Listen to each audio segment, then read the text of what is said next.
Hello, everyone. Welcome to the Matchbook Horse Racing Podcast.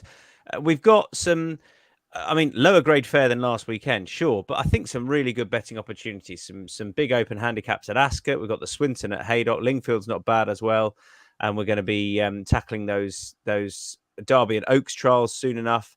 But yeah, across all the tracks, I think we've got some nice betting opportunities found with Charlie Poste and Steve Jones.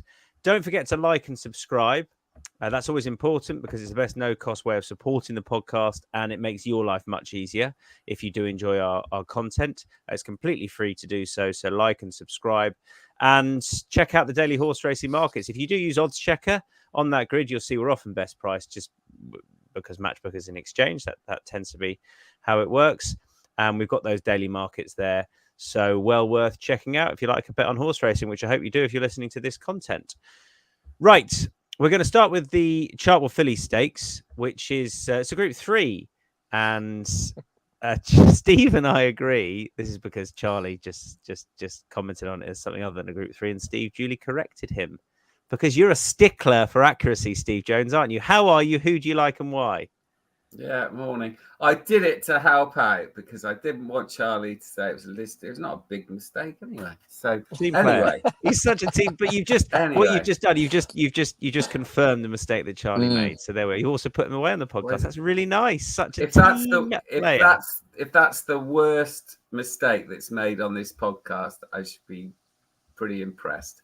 Sabila is my fancy in this 3:35 at Lingfield, a Group 3 for fillies, and she's a filly that I think is a 7 furlong specialist.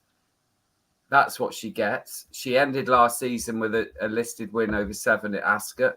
The form not fantastic, but I think she can certainly kick on this season.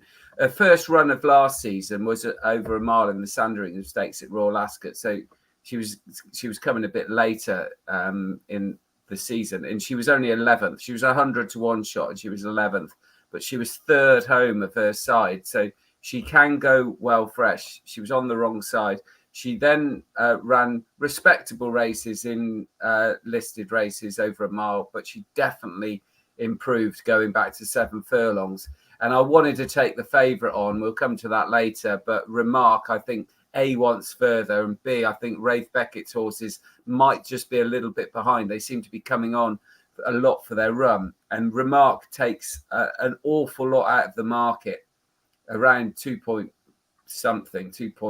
or something like that.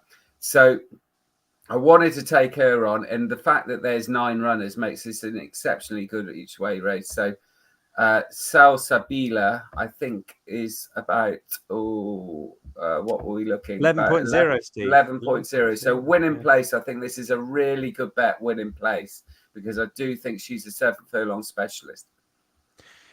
Yes, I like the Breege form, and the other thing about, obviously she'll be fine on this drying ground.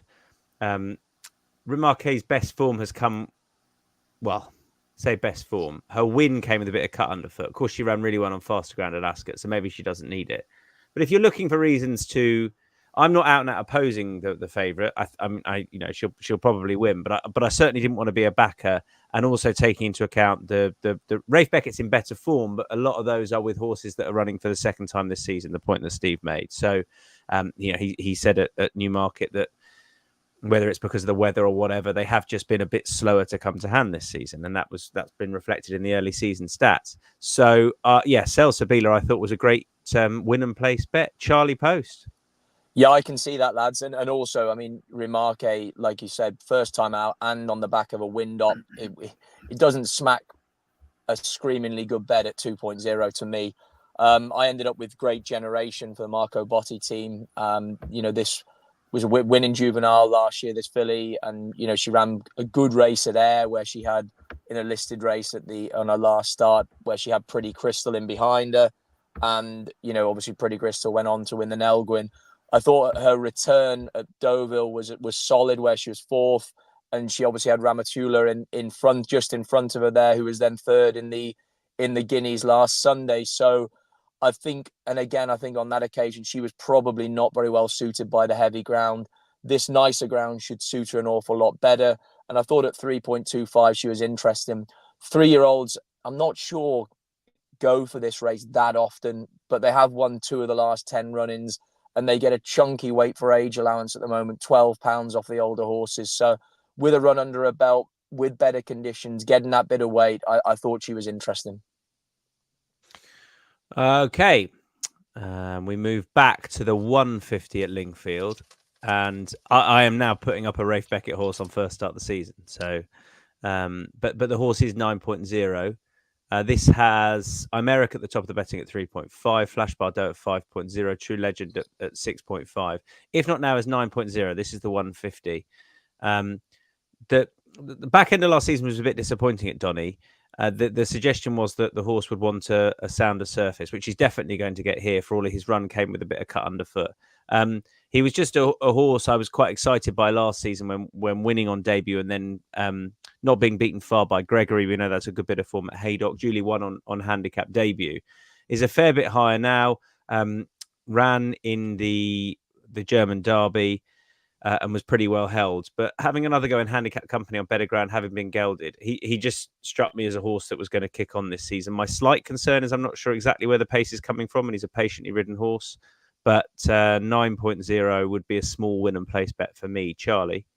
Yeah, we're on the same page, mate. As in, if not now, win and place for me. I as Steve has alluded to, and we all have the Rafe Beckett first time out form is a potential issue. But the yard as a whole is going better now. I just thought, even though he's running off 102 here, he just has the capacity to be a class apart of these. As you said, the form with Gregory, the 5th in the German Derby behind Fantastic Moon. I think we can put a line through the Doncaster run with the ground. He's been gelded. He's going to be on a nice surface. He's a 4-year-old, that has scope to progress. And so I'm willing at the prices to chance the fact that he might improve for the run as plenty of the yards horses have done so this year. Steve? Yeah, I think I know where the pace is coming from, and I'm hoping that the front runner will stay there all the time, because I think this is a really interesting bet in Colossal, who makes his her British debut and her first start for Jamie Osborne. They paid €200,000 for this horse, and I think that they're pretty hopeful that she'll make up into a group class filly or mare. She had really good form in Germany. She landed a hat-trick winning a Group 3 at Hoppegarten. She got that in the steward's room, having been beat. She was second past the post behind India. Now, India's form ties in really well. She's won races at Longchamp, group races at Longchamp, and she's run really well in French group races behind the likes of Above the Curve, who is proven herself to be a Group 1 filly, trained by Joseph O'Brien. So she's not on collateral form. Colossal's not a million miles off being a Group 3, Group 2 horse. And if that's the case, I think in this handicap, she likes to go from the front, and there's not a lot of pace in here. I think she's the only pace. If they pop her out in front and she's ready, I think she's a great bet at 13.0. And the great thing is she's joined Jamie Osborne, who is in really good form. He's been banging in the winners. He had 5 out of 22 runners in April, and he's already had a winner in May. He doesn't have a huge amount of runners. So she's from an informed yard, and I think she could just be well handicapped. She could easily be a group winner later in the summit. So Colossal for me, winning place at 13.0. And this yard in these colours have done well with Barrett Racing with the horses they bought, the likes of Solid Stone, the likes of Emiratiana. Sean, I think, was another one who ran well in Dubai. I like that. Can definitely see that also. I might join you with a couple on side there. The 225 is the Oaks trial. Charlie, just you here. Steve and I are sitting this out. I'll tell you like Danielle at 2.25. Why? Yeah, I mean, I just thought, the Gosden yard, all the horses have improved for the run. This filly has had 2 now, a second at Chelmsford, and then she cantered round at Wetherby. And, the yard has won this, I think, 3 of the last 10 run-ins. And it was more, she just got the credentials to be an Oaks filly. I think 4 of her siblings have been rated over 100, including Gold Cup winner Courage Monami. And yeah, I mean, just for that reason and that reason alone, with the improvement of the yard is showing for their runs, the pedigree, I just think that if you are into backing horses that are in around 2.0, they'd be far worse than this filly because I think, like I say, she presents the credentials to suggest she could be a player in an Oaks and she could improve into that sort of level, whereas quite a few of these I'm not sure could. And we move on to the Derby trial. Again, Steve and I were sitting that one out. I'm also sitting this one out. Defiance is 3.5, as is Illinois. The Euphrates is 6.0, Arabic Legend 11.0. I'll come to you first of all, Steve. You're on the slightly bigger price, which is Imperial Sovereign at 21.0. It's a big price, 21.0 for Carl Burke and Clifford Lee. Yeah, look, others have got stronger form, no doubt about it. Illinois would be the most likely winner, I think. But I can't help having a few quid on Imperial Sovereign winning place, who was really well backed before he won on his debut just before Christmas on the all-weather at Newcastle, beating a horse of the Gosdens, who's gone on to win since and finished third to Endless Victory in a novice race at Newmarket's Craven meeting. So it's a bit of substance to that form. And next time, beaten ahead at Kempton, when even though it was a mile at Newcastle and a mile and 3 at Kempton, I think it was the sharper track that was Imperial Sovereign's undoing rather than the distance, if you know what I mean. It was Newcastle's a straight mile in a stiff finish. Kempton, although it's a mile and 3, is a lot sharper. But what I think about it's clear, there's clear potential with Imperial Sovereign, and he was running under a penalty at Kempton as well, so that wasn't a bad effort at all to be beaten ahead. But what I'm interested in with Imperial Sovereign is his pedigree, and he's related to all those horses in the same colours of Mohammed Obeid, the yellow and the black stars, the likes of Kate Byron and horses like that, but also Third Realm, who beat Adiyar at a similar price in this race 3 years ago. So although that's a little bit of a 10 years link, I think this horse has got the pedigree to step into this sort of race and be competitive. And I just think he's absolutely massive at 21.0. I think he's way overpriced for Carl Burke, who will be lining up. And although he's not run on the turf yet, it didn't stop the Guineas winner. No, and Carl ran another one in the Guineas that hadn't run on turf yet. He won't be too far away from the early pace, I don't think. Nor maybe will it Illinois, Charlie, your selection out of stall 1? Yeah, definitely not. I think you'll get a very positive ride. Again, the yards, horses have improved significantly for the run. And this lad ran okay at Leopardstown over 10 furlongs. I'm not convinced the heavy ground would have been in his favour. Last start of last year, he was placed in a Group 1. He had Bracken's Laugh behind him that day. I just thought he was an obvious one to step forward significantly. The mile 3.5 should suit him well. He's a Galileo as well, which is going to be important. I think he's looking for his 100th individual Group 1 win, and not that's going to happen in this race, but they'll be hoping one of these sorts of horses could step up to be that sort of level. And at 3.25, I actually thought he wasn't bad value now, because like I say, the yards horses are improving significantly for a run. I think the triple suits him, the ground. Ryan keeps the ride. Yeah, I thought there were loads of ticks in his boxes for tomorrow. Moving on to a good betting card at Ascot. We're going to be covering 3 races for you here, all handicaps. The 130 first of all, over a mile and a half. Qatari is 5.0. King of the Plains is 8.0. Great Bedouin is 9.0. Think First 11.0, as is Way of Life. Slightly bigger prices going up between the two of them. Palace Boy 13.0, Youthful King 12.0 between the other two pundits. I'm with Great Bedouin, who, I mean, first things first, I mean, and the market is reflective of this, but mile and a half at Ascot, drawn wide, is a plus. It just always is. Qatari's drawn 11, King of the Plains is drawn 10, Great Bedouin's drawn 13. Think First is drawn 12. They're the first 4 in the market, but it'll suit Great Bedouin's style. He's going to come hard and late. He progressed quite nicely last year. The York form is good. The race won by chess piece, and he looked a bit slow there on very quick ground. And the race just developed a little bit away from him.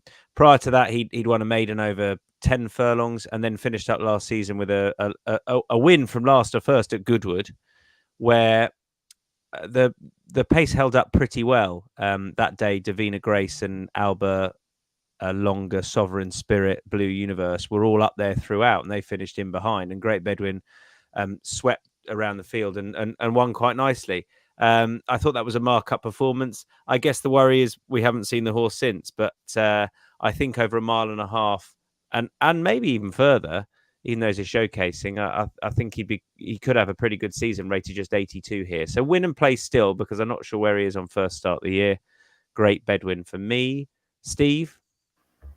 I was going to be snide and suggest Way of Life, place only, because in his last 11 starts, he's only missed the frame once. But for a horse who doesn't seem to want to win, I've gone for Palace Boy instead, who has got an interesting profile. Started off with Fergal O'Brien winning over hurdles at Chepstow, and since switching to Jack Smith, is run only on the all-weather, winning the first twice at Wolverhampton over a mile and 6, and winning like a really well-handicapped horse, but he's gone up a lot in the handicap. Then he's won twice. The form of both those races is good, and since then, he was second to Spartan Army over 2 miles at Southall, and that's really good all-weather form, And next time, not so good at Newcastle. I think he made the run in at Newcastle. I think he's probably better taking a lead like he did at Wolverhampton. He's not short of pace, this horse. And I think he was probably 2 miles was probably stretching him on the all-weather, even though they don't. It's not a real test of stamina. And that was probably his downfall at Newcastle when they go a bit at a faster pace and at a stiffer track. So I thought it was very interesting, especially as all horses with all-weather form, they tend to like Ascot because it's sand-based. There's certainly a lot of evidence to suggest all-weather horses do best at the tracks like Ascot. So I think he's got a lot going for him. I can't remember what price he was, about 13.0, something like that. So winning place again, I think he's very interesting. Charlie? Youthful King for me for the Luke Dayshard. I think he's 12.0 again. Win and place for me. He's been busy throughout this spring. He's run a few again some nice races without winning. He's down to a mark of 89, which I think is very much workable for him. And just last week behind Maxi King in what I thought was a good handicap at Newmarket, he finished 5th, but he didn't get a whole heap of luck. He kind of got shuffled back at the wrong moment and then was staying on well late in the race. That was just stepping back up to a mile and a half, which he runs over tomorrow. I think the track could really suit him. And he's just a horse that, whether it happens tomorrow or not, I just think he's handicapped to win. And at 12.0, I quite like this horse, actually. I think he was one of the better bets for the weekend. Moving on to the 205, which is the fillies handicap. Over the straight mile, Susanna is 6.0, Flying Finn is 7.0, Mother Mary 8.0, My Margie 9.0 has a strong impact. I mean, again, it's nice and open and some decent betting opportunities. Charlie, I'll start with you. 9.0 shot Rose Prick. Yeah, Rose Prick, again, disappointed slightly in a Group 3 behind a stablemate on her last start of last year in July. We hadn't seen her for a long time. And went off 50-1 for that listed race at Kempton early in April, but seemingly ran above expectations. She was up there the whole way. Looked like she got slightly outpaced, whether she took a little blow, but then was staying back on again at the line. I think again track should be in her favour. The yard of Ed Walker is in flying form, and again, as a 4-year-old, as you would expect at this time of year, you would hope that she can progress further on and. And, I just, again, thought that 9.0, the fact we got enough runners that you can back, win and place. I thought she was another really interesting one in what I think is an excellent card at Ascot from a betting perspective. Big price, Steve. Your one. Outsider. Massive. I just can't understand it. There's a few big prices. I can't understand the prices. And Far Too Shy, she's got a really good record at Ascot. She was a 21.0 SP when she won this race last season. And she's the outsider of the entire field. And she's got other really good form at Ascot. She ran a really good race in one of the Royal Ascot races a few years ago. I think it was the Kensington Palace, when she didn't get much of a run. She was only beaten a length and a half, but she was third in a listed race won by Selsat Bieler, who I fancy at Lingfield in the Group 3. She was only beaten half a length in that on her last start of last season in October. And the reason she's been ignored, I think, is because she hasn't run very well this season. Well, first time up, it was in the Lincoln on very soft ground, which you wouldn't think first time up that would be for her. And then last time at Newmarket, at the Craven meeting, she is a filly that likes to be held up. And she just never got into it because the pace at the Craven meeting was holding up ridiculously well. There was, if you were held up in that meeting, you didn't have much chance. And Far Too Shy back on her favourite track at a race she won last year, and over a mile that I think she stays well now. And if she gets a decent pace to aim at, she's got every chance. I wanted to go for Rose Prick as well, but so I could make the gag that it was named after you, Tom, because I saw you drinking rosé wine last year, and I thought, yeah, what a rosé prick. Unbelievable. But just straight out there. But you still made the gag anyway. Yeah. Yeah, good. Yeah. Listen, I drink rosé throughout the year, Steve. I'm a year-round rosé prick. I'm with Mystic Pearl, who, not because she's got a tongue turn, although she does, but maybe that's been affecting her because the breathing, because she's been a bit out of form. They did try cheek pieces last time. I think, in all honesty, the key to her is going to be getting back on or back to being held up on a straight course. I know she won around Sandown, but I think this track will really suit her. So the straight mile, a patient ride, I think that's what she wants. She's that Stenton Glider run was patiently ridden and got there at the right time, and I think that's what she wants to be produced like that. Maidan didn't work out. I don't know whether she didn't travel great. I don't know. I thought she was a bit disappointing last time as well, but I think the straight course will really suit her here, and she's dropping back into a handicap, and she's got loads of talent. So Mystic Pearl at 12.0 I thought was overpriced. Moving on to the 240, which is the Victoria Cup, and I'll just give you the prices when we get there. I'll kick off. So 2 horses going up, Hickory 12.0 and Streets of Gold at 19.0. First of all, Hickory, there's pace low and high. I feel like the best of the pace is high. Hickory's drawn 6. I also feel like when the ground is the quicker the ground is, it often works out to be near side and softer ground far side. That's just, I don't have any stats to back that out. That's just how I feel. So it might be that you want to be near side, but I have got one near side. Hickory's drawn in 6.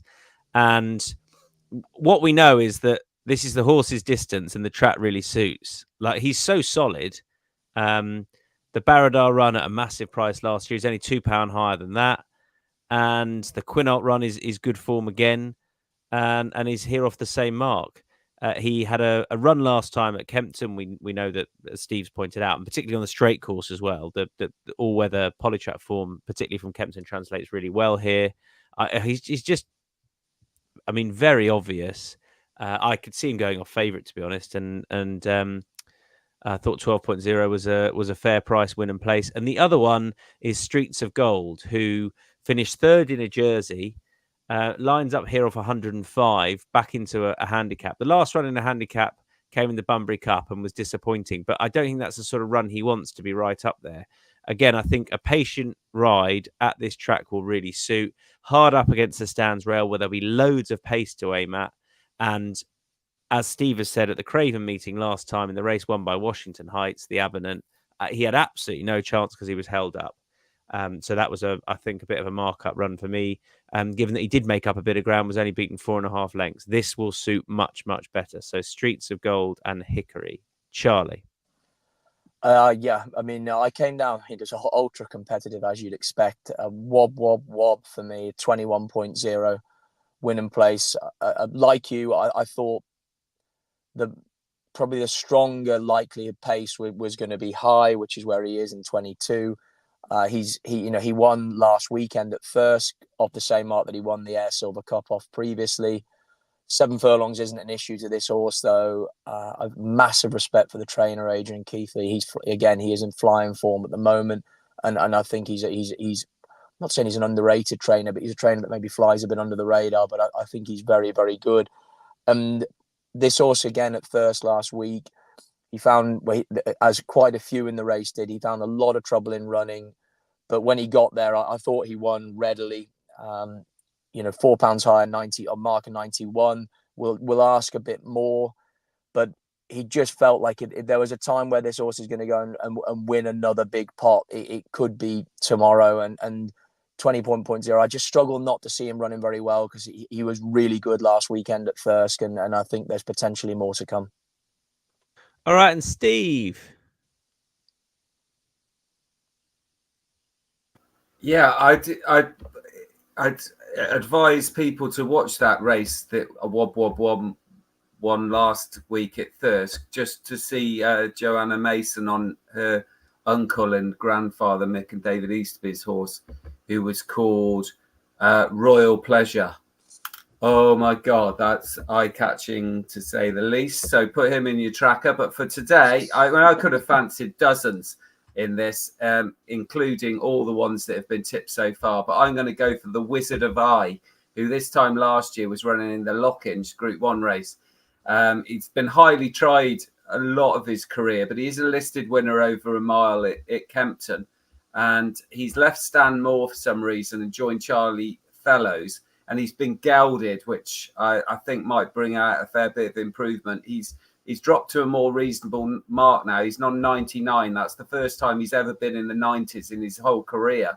And I just think that this sort of race suits him. He was sixth in the Golden Mile at Goodwood on ground that was probably softer than ideal. He's run good races at Ascot, albeit in the round course. He ran a good race behind Perotto at the back end of last season. And if he's ready to rock, he might well be one of those. He was third to Berkshire Shadow at Newcastle in his comeback run last year. And so he has got the ability to go fresh. But I usually love these big field handicaps, but I could genuinely have fancied half a dozen or more. But the Wizard of Eye is the one I'm going for. Formerly with Stan Moore. You know, Stan Moore has JS Moore. He has JS Moore everywhere. And I was on the gallops with him once, and on his Land Rover, he's got JS Moore on the side. And I said, "What does the J stand for?" And he looked at me and went, "Genius."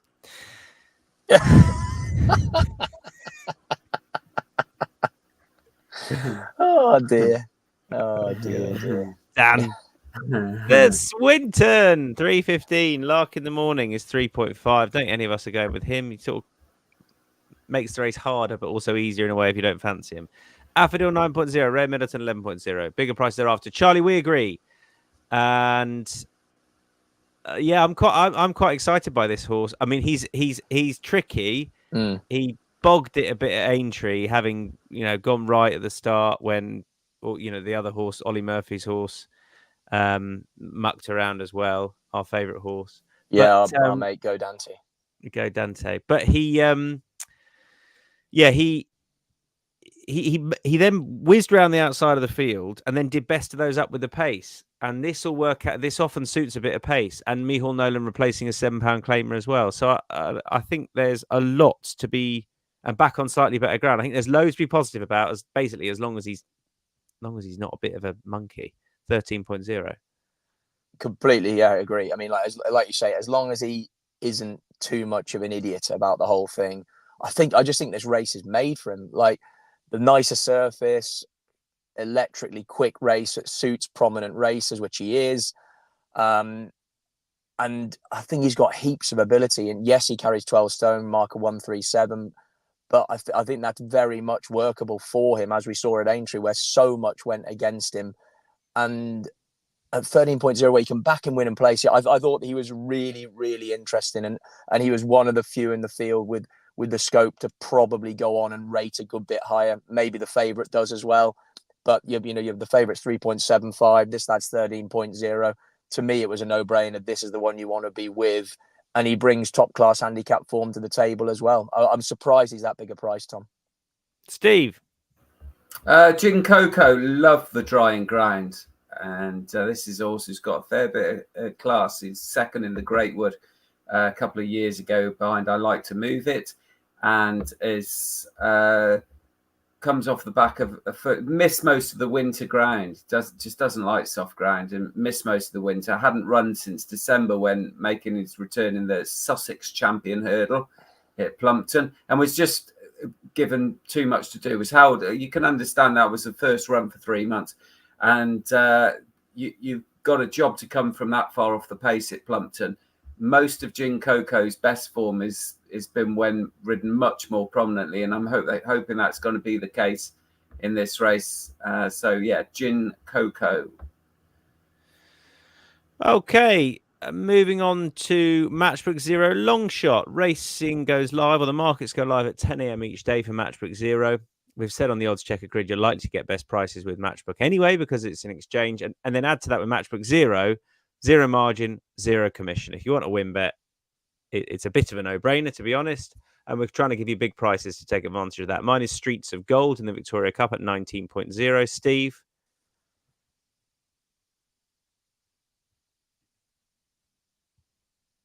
Sorry, my fingers aren't working, so I had to try and find the mute button.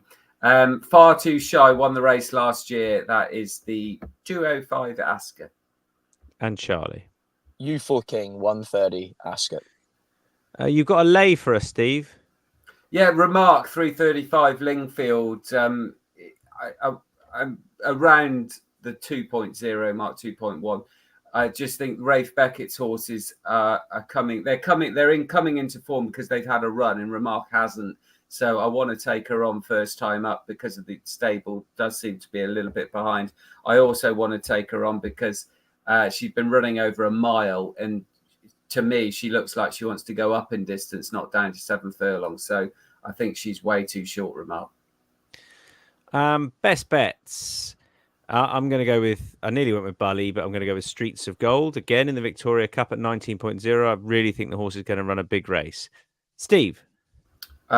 German import Colossal 150 Lingfield should make the running and should be a group horse in a handicap. So Colossal 150 Lingfield. Charlie? Illinois, 3 o'clock Lingfield. Done. That's it, everyone. We're going to have a couple of pods for you next week, I believe, because it's York's Dante meeting. So we'll look to cover the first 2 days and probably be on Tuesday. And then we'll do one towards the back end of the week as well for the Friday and for the weekend action, likely on the Thursday. But we'll keep your eye on social media where we'll confirm all of that for you as we progress throughout the week. Hope we found you plenty of winners this week and have a great weekend. Lots of good punting opportunities. Bye-bye.